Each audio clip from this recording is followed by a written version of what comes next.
تو اب وہ انہیں بھوکا رکھ کر اس معاملے کو ختم کرنے کی کوشش کر رہے ہیں۔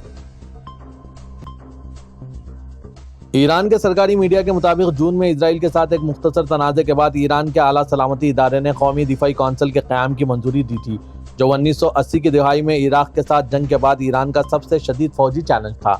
ایران کی کونسل اعلیٰ برائے قومی سلامتی کے سیکریٹریٹ کے حوالے سے گزشتہ روز سرکاری میڈیا نے کہا کہ نیا دفاعی ادارہ دفاعی منصوبے کا جائزہ لے گا اور مرکزی انداز میں ایران کی مسلح افواج کی صلاحیتوں میں اضافہ کرے گا۔ دفاعی کونسل کی صدارت ایرانی صدر مسعود پزیشکیان کریں گے اور اس میں 3 حکومتی شاخوں کے سربراہان، مسلح افواج کے سینئر کمانڈر اور متعلقہ وزارتیں شامل ہوں گی۔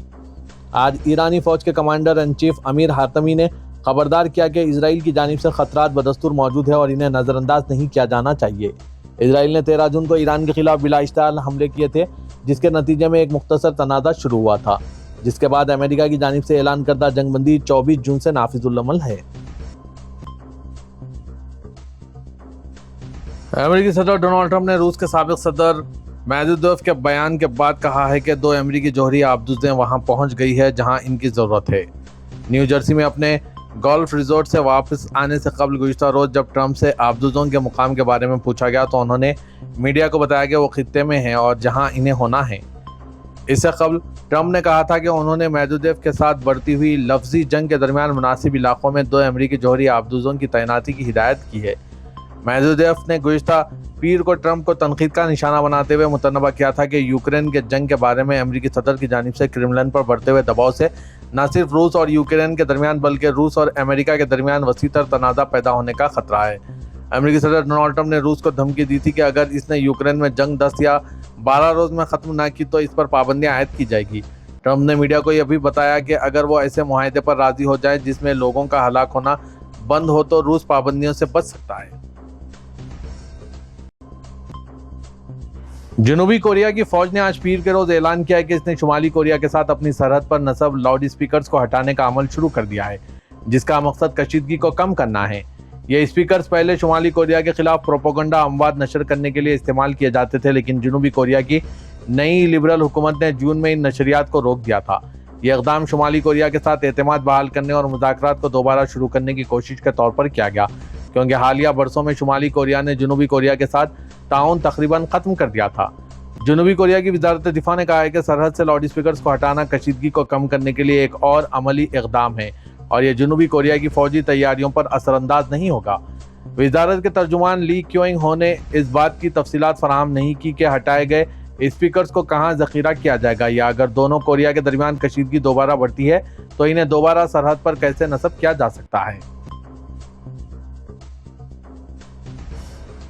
لبنان کے صدر جوزف اون نے بیروت بندرگاہ پر دھماکے کی 5ویں سالانہ یاد کے موقع پر انصاف کی یقین دہانی کروائی ہے۔ لبنان صدارتی دفتر کی طرف سے social media plate form x سے جاری کردہ بیان میں اون نے کہا ہے کہ 4 اگست 2020 میں ہوئے دھماکہ دنیا کے بڑے ترین غیر جوہری دھماکوں میں سے ایک تھا۔ یہ دھماکہ ایک جرم تھا جس نے قومی و عالمی وجدان کو ہلا کر رکھ دیا۔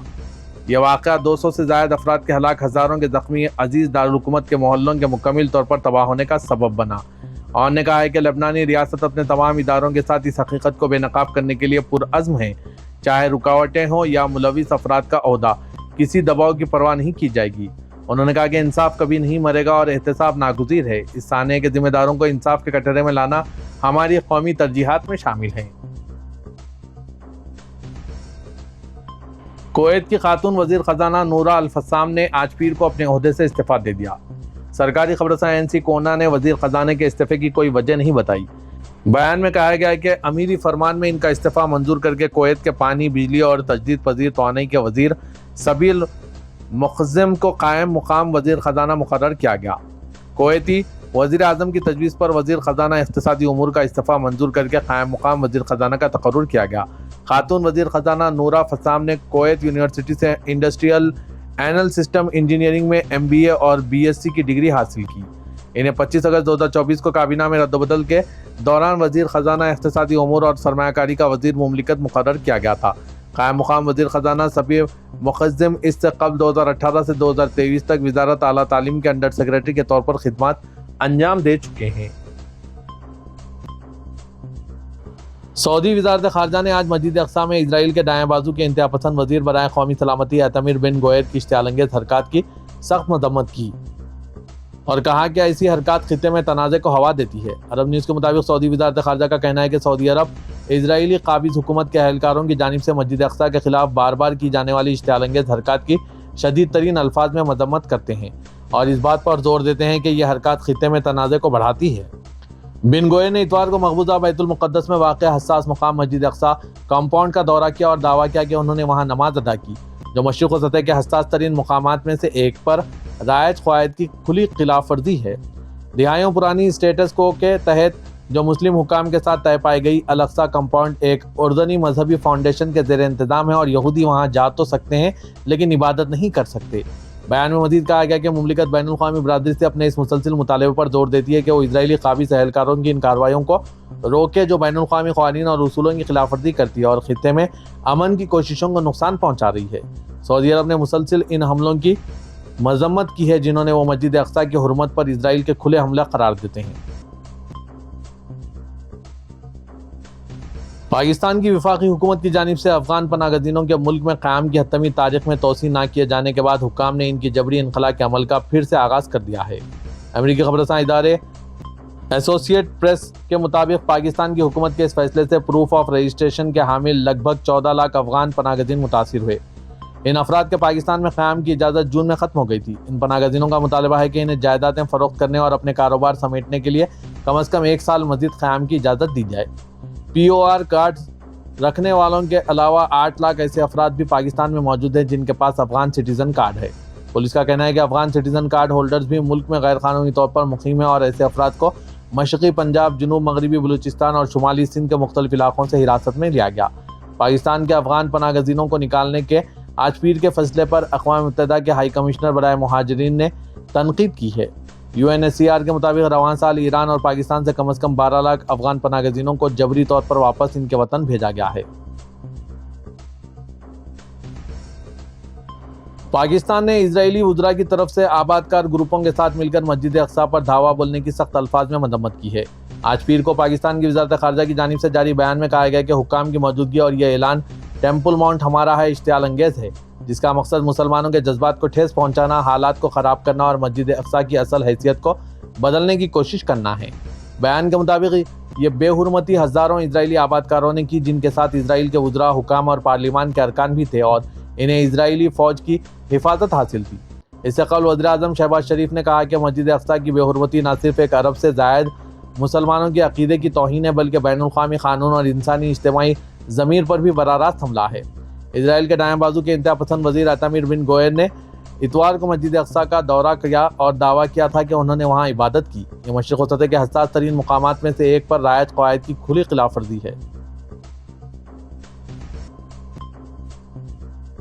یمن کے حکومتی کنٹرول والے علاقوں میں مقامی کرنسی ریال کی حالت میں بہتری آئی ہے اور آج اس کی قیمت 1800 فی امریکی ڈالر تک پہنچ گئی۔ 2 ہفتے قبل ریال کی قدر تقریباً 2900 فی ڈالر کی سطح پر پہنچ گئی تھی۔ اس کے بعد حکام نے ملک بھر میں پرائس کنٹرول نافذ کر دیا تھا۔ یمن کے بینکنگ سیکٹر سے وابستہ ذرائع نے کرنسی اصلاحات کی تصدیق کرتے ہوئے کہا ہے کہ شہریوں میں اشیاء خوردنوش کی قیمتوں میں کمی کی امید پیدا ہوئی ہے۔ عدن میں قائم یمن کے مرکزی بینک نے قیمتوں میں ہیرا پھیری کے الزام میں 24 ایکسچینج فرموں کے لائسنس منسوخ کر کے اور نگرانی سخت کر کے اسے تبدیلی کو رفتار دی ہے۔ اس کے بعد یمن کے وزیر اعظم سالم بن برائق نے وزارت صنعت و تجارت کو حکم دیا ہے کہ وہ حکومتی کنٹرول والے صوبوں میں اشیاء کی قیمتوں پر کنٹرول کو نافذ کرنے کے لیے معائنہ ٹیمیں تشکیل دیں۔ متحدہ عرب امارات میں مسافر ریل خدمات اتحاد ریل 2026 میں شروع کی جائے گی، جس کا پہلا اسٹیشن ابوظہبی، دبئی، شارجہ اور فجیرہ میں واقع ہوگا۔ دبئی میڈیا آفس نے یہ بات بتائی۔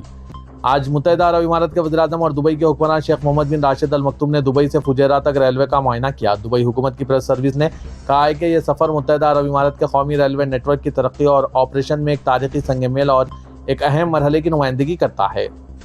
مسافر ٹرین کے 2026 میں تجارتی کام کاج شروع ہونے کی توقع ہے۔ یہ ٹرینیں 400 افراد کی گنجائش پر مشتمل ہوں گی جو 200 کلومیٹر فی گھنٹے کی رفتار سے چلیں گی۔ 2030 تک مسافروں کی تعداد 36 ارب افراد تک پہنچنے کی توقع ہے۔ اتحاد ریل فی الحال متحدہ عرب امارات میں قومی ریلوے نیٹ ورک بنا رہی ہے جسے بالآخر دیگر خلیجی ممالک کے ساتھ ضم کر دیا جائے گا۔